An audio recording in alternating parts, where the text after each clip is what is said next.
ನೂತನವಾಗಿ ಆಯ್ಕೆಯಾದಂತಹ ಪದಾಧಿಕಾರಿಗಳಿಗೆ ಹಾಗೂ ರಾಜ್ಯ ಸಮಿತಿ ಸದಸ್ಯರಿಗೆ ಅಭಿನಂದನಾ ಸಮಾರಂಭದ ವೇದಿಕೆಯಲ್ಲಿರುವಂತಹ ನೂತನ ರಾಜ್ಯಾಧ್ಯಕ್ಷರಾದ ಡಾಕ್ಟರ್ ಮೆಹಬೂಬ್ ಆವಾಜ್ ಶರೀಫ್ ಅವರೇ,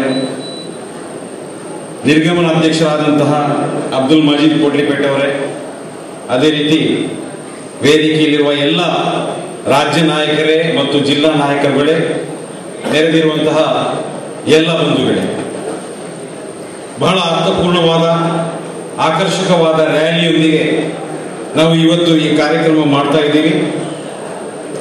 ನಮ್ಮ ನೂತನವಾಗಿ ರಾಜ್ಯಾಧ್ಯಕ್ಷರಾಗಿ ಚುನಾಯಿಸಲ್ಪಟ್ಟಂತಹ ಡಾಕ್ಟರ್ ಮೆಹಬೂಬ್ ಆವಾಜ್ ಶರೀಫ್ ಅವರಿಗೆ ಮೊತ್ತ ಮೊದಲಿಗೆ ನಾನು ಅಭಿನಂದನೆ ಸಲ್ಲಿಸುವುದರ ಮೂಲಕ ನನ್ನ ಮಾತನ್ನು ಆರಂಭಿಸುತ್ತೇನೆ.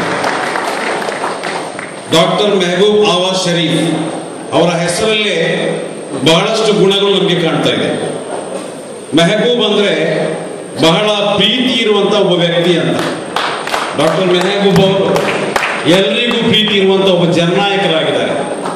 ಬೆಂಗಳೂರಲ್ಲಿ ಯಾರನ್ನೇ ಕೇಳಿದ್ರು ಡಾಕ್ಟರ್ ಮೆಹಬೂಬ್ ಶರೀಫ್ ಆವಾದ್ರ ಬಗ್ಗೆ ಎಲ್ರಿಗೂ ಒಳ್ಳೆ ಅಭಿಪ್ರಾಯ ಇದೆ.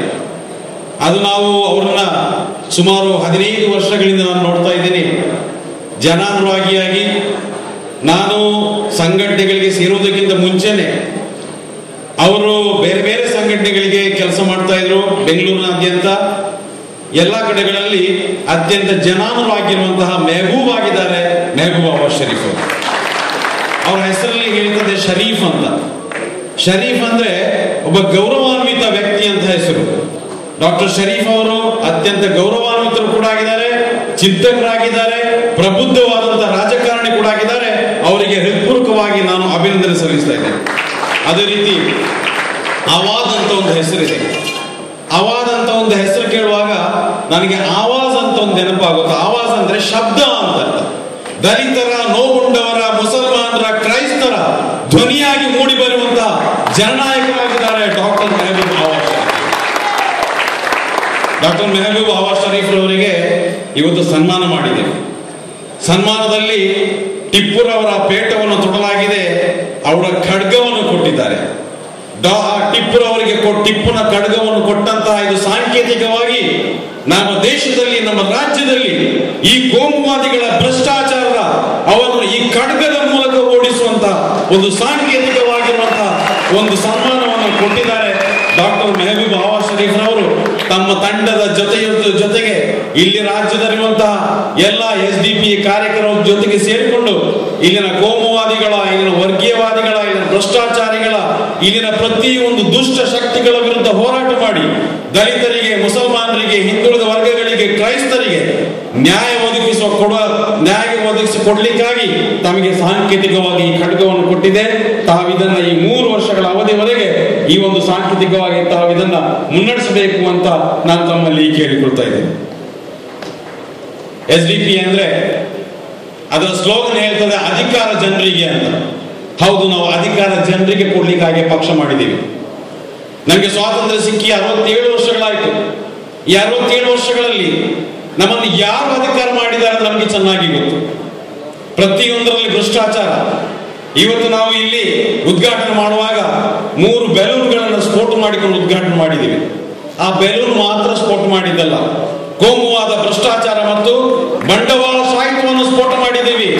ಹಾಗಾಗಿ ಈ 3 ದುಷ್ಟ ಶಕ್ತಿಗಳನ್ನ ಇಟ್ಟುಕೊಂಡು 67 ವರ್ಷಗಳವರೆಗೆ ಅಧಿಕಾರ ಮಾಡಿರುವಂತಹ ಜನರ ಕೈಯಿಂದ ಅಧಿಕಾರವನ್ನು ಕಬಳಿಸಿ ನಿಮ್ಮಂತವರಿಗೆ ಅಧಿಕಾರ ಕೊಡ್ಲಿಕ್ಕೆ ಈ ಪಾರ್ಟಿಯನ್ನು ನಾವು ಕಟ್ಟಿದ್ದೀವಿ. ನಮ್ಮ ವೇದಿಕೆಯಲ್ಲಿ ಸ್ವಾಮಿ ಅಂತ ಒಬ್ಬ ಭಕ್ತರಿದ್ದಾರೆ. ಮೈಸೂರು ನಗರಸಭೆಯ ಕಾರ್ಪೊರೇಟರ್ ಆಗಿರುವಂತಹ ಸ್ವಾಮಿಯವರು ಸಾಮಾನ್ಯ ಒಬ್ಬ ರಿಕ್ಷಾ ಡ್ರೈವರ್ ಆಗಿದ್ದಾರೆ. ನೀವು ಯಾವುದೇ ವಾರ್ಡ್ಗಳಿಗೆ ಹೋಗಿ ನೋಡಿ, ಯಾರಿಗೆ ಹಣ ಇದೆ, ಯಾರಿಗೆ ರಟ್ಟೆ ಬೆಲೆ ಇದೆ, ಯಾರಿಗೆ ರೌಡಿಸಮ್ ಇದ್ದಾರೆ, ಅವರು ಅಧಿಕಾರವನ್ನು ಪಡೆದುಕೊಂಡು ವಾರ್ಡ್ಗಳಲ್ಲಿ ಮೆಂಬರ್ ಆಗಿ ಹೋಗ್ತಾರೆ. ಆದ್ರೆ SDP ಬರೋರು ರಿಕ್ಷಾ ಡ್ರೈವರ್ಗಳು, ಸಾಮಾನ್ಯವಾಗಿ ಕೆಲಸ ಮಾಡುವಂತವರು, ಟೀಚರ್ ಆಗಿರುವಂತಹ ವ್ಯಕ್ತಿಗಳು ಇವತ್ತು ನಾವು ಪ್ರತಿನಿಧಿಗಳಾಗಿ ನಮ್ಮ ಅಧಿಕಾರವನ್ನು ಪಡಿತಾ ಇರುವಂತಹ ಒಂದು ಶುಭ ಸೂಚನೆಯನ್ನ SDP ನೀಡ್ತಾ ಇದೆ. ಮೂನೀಶ್ ಅಂತ ನಮ್ಮ ಬಂಟ್ವಾಳದ ಕಾರ್ಪೊರೇಟರ್ ಬಗ್ಗೆ ನಿಮ್ಗೆ ಗೊತ್ತಿರಬಹುದು. ಮೂನೀಶ್ನವರಿಗೆ ಎಷ್ಟು ಜಾಸ್ತಿ ಪ್ರಾಯ ಏನಿಲ್ಲ, ಸುಮಾರು 25 ವರ್ಷ ಪ್ರಾಯದ ಹುಡುಗ. ನಿನ್ನೆ ಮೊನ್ನೆ ಕ್ರಿಕೆಟ್ ಆಡ್ತಾ ಇರುವಂತ ಹುಡುಗನಿಗೆ ಜನರ ಮಧ್ಯೆ ಕೆಲಸ ಮಾಡಿ ಜನರ ನೋವಿನ ಬಗ್ಗೆ ಸರಿಯಾಗಿ ಸ್ಪಂದನೆ ಇರುವಂತ ವ್ಯಕ್ತಿ ಆಗಿದ್ದಾರೆ ಮುನೀಶ್. ಇವತ್ತು ಆ ಹುಡುಗ ಕಾರ್ಪೊರೇಟ್ ಆಗಿಕೊಂಡು ಕೌನ್ಸಿಲ್ ಆಗಿಕೊಂಡು ಬಂಟ್ವಾಳ ಪುರಸಭೆಯಲ್ಲಿ ಹೋಗಿ ಎಷ್ಟೆಲ್ಲ ಉತ್ತಮ ಕೆಲಸ ಮಾಡಿದ್ದಾರೆ ಎಂಬುದಕ್ಕೆ ನಮ್ಮ SDPA ಪ್ರತಿನಿಧಿಗಳೇ ಸಾಕ್ಷಿಯಾಗಿದ್ದಾರೆ. ಅದೇ ರೀತಿ ಇನ್ನೊಬ್ಬರು IMR ಇಕ್ಬಾಲ್ ಅಂತ ಹಲವಾರು ವರ್ಷಗಳಿಂದ ಗೂಡಿನ ಬಳಿಯ ಜನಸೇವೆ ಮಾಡಿಕೊಂಡು ಇವತ್ತು ಅಗಾಧವಾದಂತಹ ಕೆಲಸಗಳನ್ನು ಮಾಡಿರುವಂತಹ ಕೌನ್ಸಿಲರ್ ಆಗಿಕೊಂಡು SDPA ಅಧಿಕಾರ ಜನರಿಗೆ ಎಂಬ ಶಬ್ದಕ್ಕೆ ಅರ್ಥ ಕೊಡುವ ರೀತಿಯಲ್ಲಿ ಅವರು ತಮ್ಮ ಕರ್ತವ್ಯ ನಿಭಾಯಿಸಿದ್ದಾರೆ. ಇದು ಆಗಿರ್ತದೆ ಅಧಿಕಾರ ಜನರಿಗೆ. ಅದು ಮಾತ್ರ ಅಲ್ಲ, ಈಗಾಗಲೇ ನಿರ್ಗಮನ ಮಾಡಿದಂತಹ ನಮ್ಮ corporator Bengaluru city BBMP corporator professor doctor Nazneen Begum, ಒಬ್ಬ ಮಹಿಳೆ, 70 ವರ್ಷ ಪ್ರಾಯದ ಮಹಿಳೆಯಾಗಿದ್ದುಕೊಂಡು ಮನೆಯಲ್ಲಿದ್ದು ಬಿಡದೆ ಜನಸೇವೆ ಮಾಡಿಕೊಂಡು ಕಾರ್ಪೊರೇಷನ್ ಇಲೆಕ್ಷನ್ ಅಲ್ಲಿ ಗೆದ್ದುಕೊಂಡು ಬಂದಂತಹ ಧೀರ ನಾಯಕಿಯಾಗಿದ್ದಾರೆ. ಅವರ ಎದುರಿಗೆ ಸ್ಪರ್ಧೆ ಮಾಡಿದ ವ್ಯಕ್ತಿಗಳು ಕೋಟ್ಯಂತರ ರೂಪಾಯಿ ಖರ್ಚು ಮಾಡಿದ್ರು. ಖಡ್ಗಗಳನ್ನ ಹಿಡ್ಕೊಂಡು ಜನರಿಗೆ ಬೆದರಿಸಿದ್ರು, ನೀವು ಅವರಿಗೆ ಓಟ್ ಕೊಡಬೇಡಿ, ಓಟ್ಗೆ ನಮ್ಗೆ ಕೊಡಿ, ಓಟ್ಗೆ ನಮ್ಗೆ ಕೊಡದಿದ್ರೆ ನಿಮ್ಮನ್ನು ಬಿಡುವುದಿಲ್ಲ ಅಂತ ಹೇಳಿ ಖಡ್ಗಗಳನ್ನ ಹಿಡ್ಕೊಂಡು ಜನರಿಗೆ ಕತ್ತರಿಸುವಂತ ವ್ಯಕ್ತಿಗಳ ಮುಂದೆ ಕೇವಲ 30,000 ರೂಪಾಯಿ ಖರ್ಚು ಮಾಡಿಕೊಂಡು ಒಂದು ವಾರ್ಡ್ ಗೆದ್ದುಕೊಂಡಂತಹ ಧೀರ ನಾಯಕಿ ನಾಜ್ನೀನ್ ಬೇಗಂ ಆಗಿದ್ದಾರೆ. ಹಾಗಾಗಿ ಈ ರೀತಿಯ ಅಧಿಕಾರ ಜನರಿಗೆ ಮಾಡುವಂತ ಒಂದು ಪಕ್ಷ SDPA. ನಮ್ಮ ಮುಂದೆ ಕಾಂಗ್ರೆಸ್ ಪಕ್ಷ, BJP ಮುಂತಾದ ಅನೇಕ ಪಕ್ಷಗಳು ಬಂದು ಹೇಳ್ತದೆ, ಕಾಂಗ್ರೆಸ್ ಪಕ್ಷ ಎಷ್ಟೋ ವರ್ಷಗಳಿಂದ ಸುಮಾರು 50 ವರ್ಷಗಳವರೆಗೆ ನಮ್ಮ ದೇಶದಲ್ಲಿ ಆಡಳಿತ ಮಾಡಿದಂತ ಪಕ್ಷ, ಕೇಂದ್ರ ಸರ್ಕಾರದಲ್ಲಿ 50 ವರ್ಷಗಳವರೆಗೆ ಆಡಳಿತ ಮಾಡಿಕೊಂಡು ಬಂದಂತ ಪಕ್ಷ ಸಾಮಾನ್ಯವಾಗಿ ನಮ್ಮ ಮುಂದೆ ಬರುವಂತಹ ಸಂದರ್ಭದಲ್ಲಿ, ಚುನಾವಣೆ ಸಂದರ್ಭದಲ್ಲಿ ನಮ್ಮ ಮುಂದೆ ಬರ್ತಾ ಹೇಳ್ತದೆ ರೋಟಿ ಕಪಡಾ ಮಕಾನ್, ರೋಟಿ ಕಪಡಾ ಮಕಾನ್ ಅಂತ ನಮ್ಮ ಮುಂದೆ, ನಿಮ್ಗೆ ನಾವು ರೋಟಿ ಕೊಡ್ತೇವೆ, ಕಪಡಾ ಕೊಡ್ತೇವೆ, ಮಕಾನ್ ಕೊಡ್ತೇವೆ ಅಂತ ಹೇಳಿ ಒಂದು ಸ್ಲೋಗನೆ ಮಾಡಿಕೊಂಡು ಎಷ್ಟೋ ಚುನಾವಣೆಗಳು ಗೆದ್ದುಕೊಂಡು ಬಂದಿತ್ತು.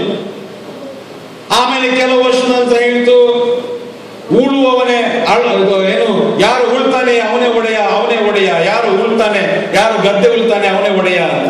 ಆದ್ರೆ ಇವತ್ತಿನವರೆಗೂ ನಮ್ಮ ದೇಶದಲ್ಲಿ ಬಡವರಿಗೆ ರೋಟಿ ಸಿಗ್ಲಿಲ್ಲ, ಕಪಡಾ ಸಿಗ್ಲಿಲ್ಲ, ಮಕಾನ್ ಕೂಡ ಸಿಗ್ಲಿಲ್ಲ.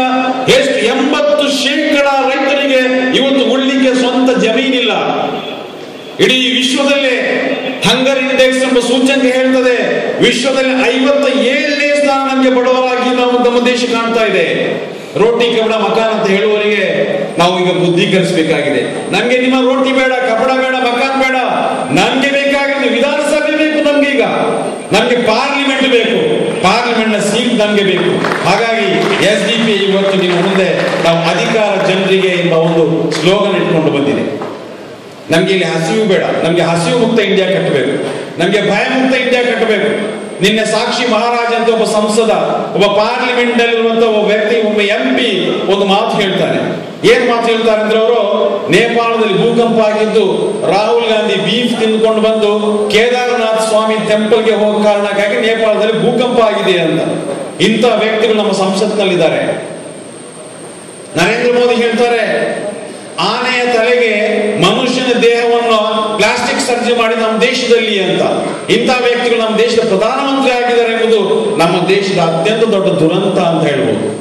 ಹಾಗಾಗಿ ಈ ಜನರಿಗೆ ನಾವು ಸರಿಯಾದ ಪಾಠ ಕಲಿಸಬೇಕು. ಕೋಮುವಾದಕ್ಕೆ ಇವತ್ತು ಬೆಲೆ ಇರಬಾರದು. ಕೋಮುವಾದ ನಮ್ಮ ದೇಶದಲ್ಲಿ, ನಮ್ಮ ರಾಜ್ಯದಲ್ಲಿ, ನಮ್ಮ ಜಿಲ್ಲೆಯಲ್ಲಿ, ನಮ್ಮ ಊರಿನಲ್ಲಿ ಎಲ್ಲೆಂದರಲ್ಲಿ ಇವತ್ತು ಕೋಮುವಾದ ಬೀಡು ಬಿಟ್ಟಿದೆ.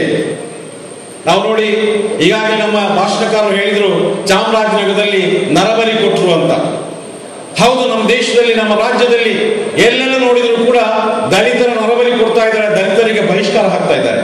ಮೊನ್ನೆಯಲ್ಲಿ ಚಾಮರಾಜನಗರದಲ್ಲಿ ಯಾವುದೋ ಒಂದು ಊರಿನಲ್ಲಿ ಒಂದು ದಲಿತ ತಮಟೆ ಬಾರಿಸಲಿಲ್ಲ ಅಂತ ಹೇಳಿ ಆ ದಲಿತರನ್ನು ಸಂಪೂರ್ಣವಾಗಿ ಕತ್ತಲೆ ಮಾಡಿಕೊಂಡು ಸಿಕ್ಕಾಪಟ್ಟೆ ಹಲ್ಲೆ ಮಾಡಿದ್ರು.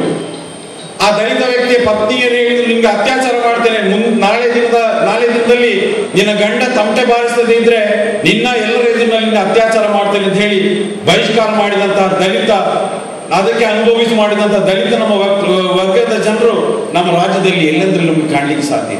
ಒಂದು ಬಾವಿಯ ನೀರನ್ನು ಸೇರಿದ ಕಾರಣಕ್ಕಾಗಿ ಇಡೀ ದಲಿತ ಸಮುದಾಯವನ್ನು ಬಹಿಷ್ಕಾರ ಮಾಡುವಂತಹ ಪರಿಸ್ಥಿತಿ ನಮ್ಮ ಕರ್ನಾಟಕ ರಾಜ್ಯದಲ್ಲಿ ಈಗಲೂ ಇದೆ ಅಂದ್ರೆ ಎಲ್ರಿಗೂ ಆಶ್ಚರ್ಯ ಆಗುತ್ತೆ. ಹಾಗಾಗಿ ಎಲ್ಲೆಂದ್ರಲ್ಲಿ ದಲಿತರ ಮೇಲೆ ಅತ್ಯಾಚಾರ ಆಗುತ್ತೆ, ದಲಿತರಿಗೆ ಬಹಿಷ್ಕಾರ ಕೊಡ್ತಾರೆ. ಯಾವುದೋ ಒಂದು ದೇವರನ್ನ ಸಂಪ್ರೀತಿ ಮಾಡಲಿಕ್ಕೋಸ್ಕರ ಇಬ್ಬರು ದಲಿತರ ರುಂಡವನ್ನು ಕತ್ತರಿಸಿ ದೇವರನ್ನು ಪ್ರೀತಿ ಮಾಡುವಂತ ಪ್ರಯತ್ನಗಳು ನಮ್ಮ ದೇಶದಲ್ಲಿ ಈಗಲೂ ಕೂಡ ಇದೆ.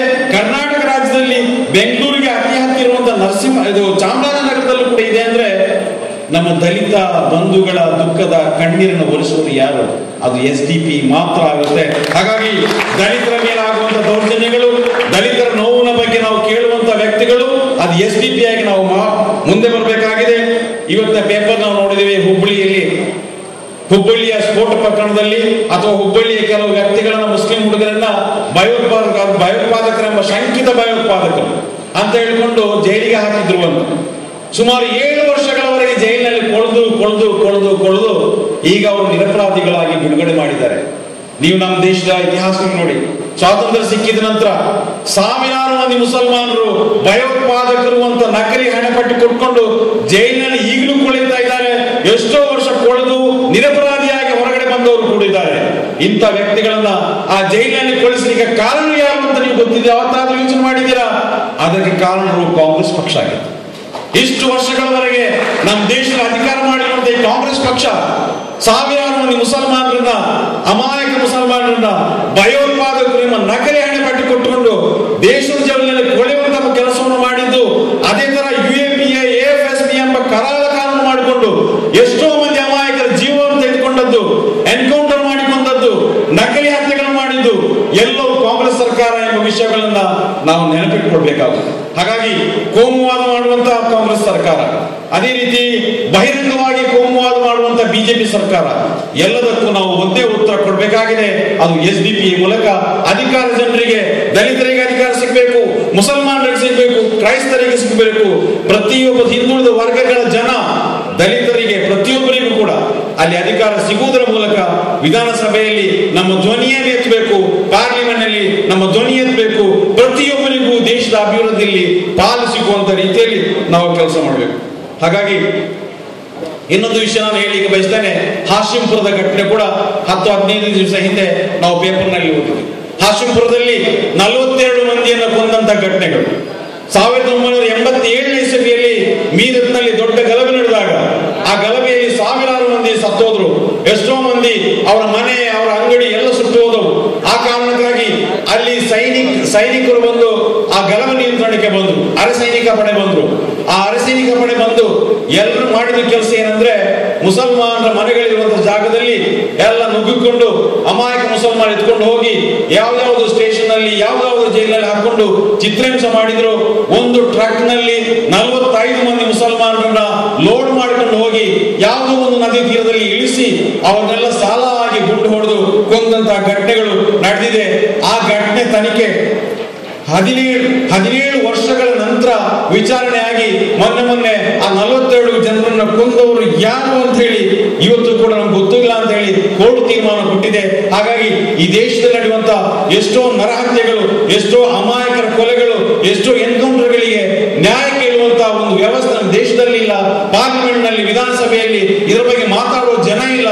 ಹಾಗಾಗಿ ಎಲ್ಲರ ನೋವುಗಳಿಗೆ, ಎಲ್ಲರ ದುಃಖ ದುಮ್ಮಾನಗಳಿಗೆ, ಎಲ್ಲರ ಕಷ್ಟ ಭವನಗಳಿಗೆ ಉತ್ತರ ಇಟ್ಕೊಂಡು SDP ಪ್ರತಿನಿಧಿಗಳಾಗಿ ನಾವು ವಿಧಾನಸಭೆಗಳಲ್ಲಿ, ಪಾರ್ಲಿಮೆಂಟ್ ನಲ್ಲಿ ಕಳಿಸುವಂತ ಪ್ರಯತ್ನವನ್ನ ಈಗಿಂದೀಗಲೇ ಮಾಡಬೇಕಾಗಿದೆ. ಹಾಗಾಗಿ ಪ್ರತಿಯೊಂದು ಊರುಗಳಲ್ಲಿ, ಗ್ರಾಮಗಳಲ್ಲಿ, ಪಟ್ಟಣಗಳಲ್ಲಿ, ನಗರಗಳಲ್ಲಿ, ಮೊಹಲ್ಲಗಳಲ್ಲಿ SDP ಕಾರ್ಯಕರ್ತನ ಹುಟ್ಟು ಮಾಡಬೇಕಾಗಿದೆ.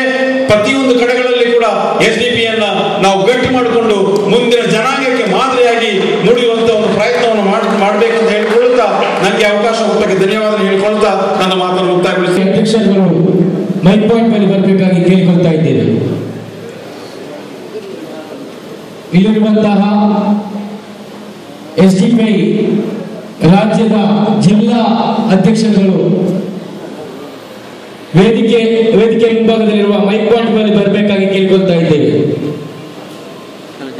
ಕಾರ್ಯಕ್ರಮದ ಮುಂದಕ್ಕೆ ನಮ್ಮನ್ನು ಉದ್ದೇಶಿಸಿ ಮಾತನಾಡಲು SDP ರಾಜ್ಯ ಸಮಿತಿ ಸದಸ್ಯರಾದಂತಹ ಹೇಮಲತಾ ಇವರನ್ನ ಪೋಡಿಯಂಗೆ ಸ್ವಾಗತಿಸ್ತಾ ಇದ್ದೇವೆ. Good evening. ಇಲ್ಲಿ ನೆರೆದಿರುವಂತಹ ವೇದಿಕೆಯಲ್ಲಿರುವ ಎಲ್ಲ ಗಣ್ಯರೇ ಹಾಗೂ ನನ್ನ ಮುಂದೆ ಕುಳಿತಿರುವಂತಹ ಕೇವಲ ಸಹೋದರರೇ, ಯಾಕಂದ್ರೆ ಇಲ್ಲಿ ಸಹೋದರರಿಲ್ವಲ್ಲ. ಇವತ್ತಿನ ಇಂತಹ ಸಂದರ್ಭದಲ್ಲಿ ನಾನೊಂದು ಇಂಪಾರ್ಟೆಂಟ್ ವಿಷಯವನ್ನ ಹೇಳಬೇಕು ಅಂತ ಇದ್ದೀನಿ. ಪ್ರತಿ ಸಲ SDPI ವಿಷಯ ಬಂದ ತಕ್ಷಣ ಅದು ಮುಸ್ಲಿಮರ ಪಾರ್ಟಿ, ಅವು ಬ್ಯಾರ್ಲೆನ ಪಾರ್ಟಿ ಮಾರ್ರೆ ಅಂತ ಹೇಳ್ತಾರೆ.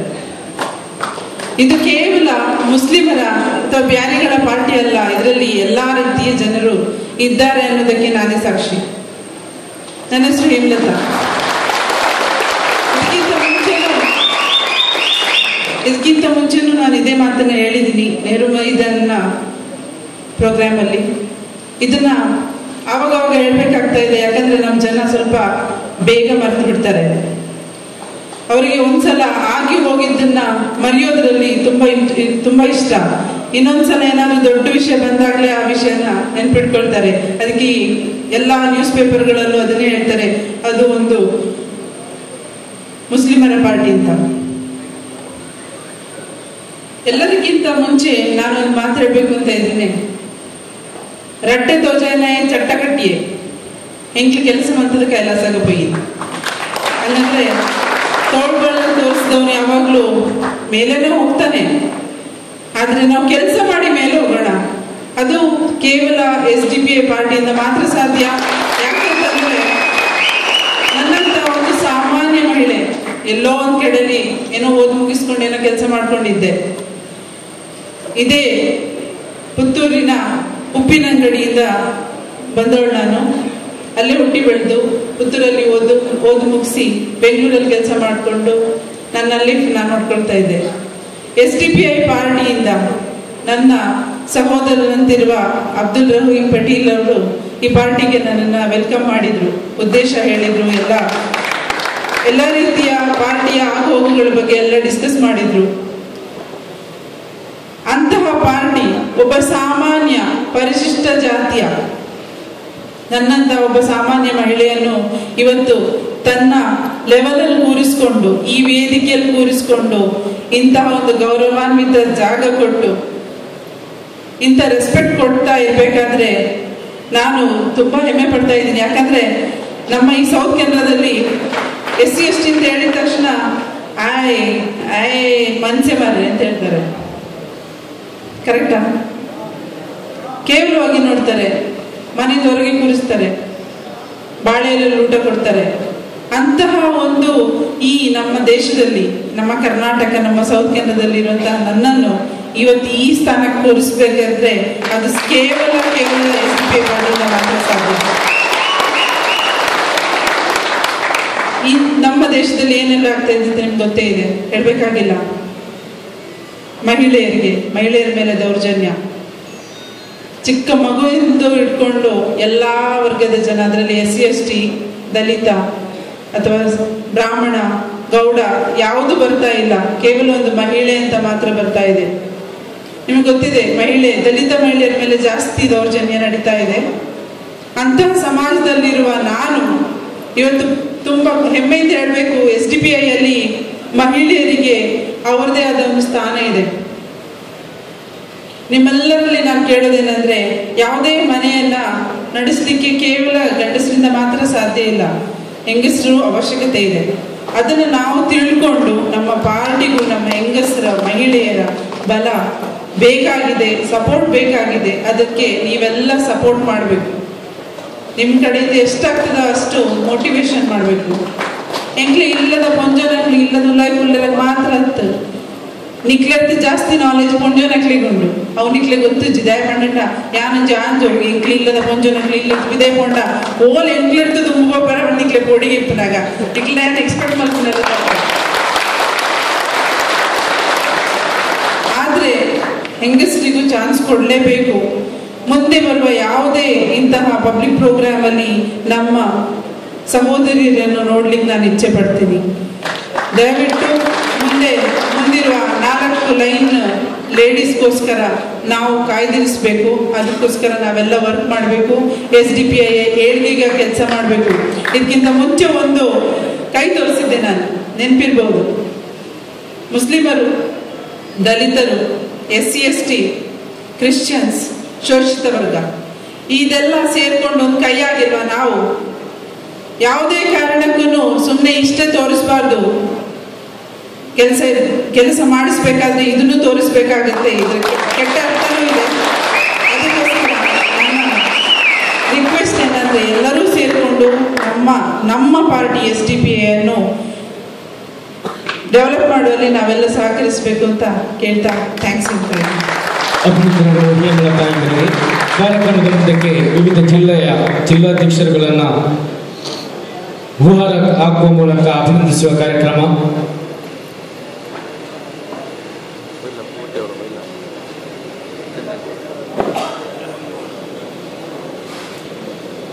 ಫಯಾಜ್ ಅಹ್ಮದ್ ಜಿಲ್ಲಾಧ್ಯಕ್ಷರು SDPI ಬೆಂಗಳೂರು, ಇವರಿಗೆ ಆಲ್ಫಾನ್ಸ್ ಫ್ರಾಂಕೋ ಕಾರ್ಯದರ್ಶಿಗಳು SDPI ಕರ್ನಾಟಕ ಇವರುಗಳು ಹೂಹಾರ ಹಾಕುವ ಮೂಲಕ ಅಭಿನಂದಿಸಬೇಕಾಗಿ ಕೇಳಿಕೊಳ್ತಾ ಇದ್ದೇವೆ.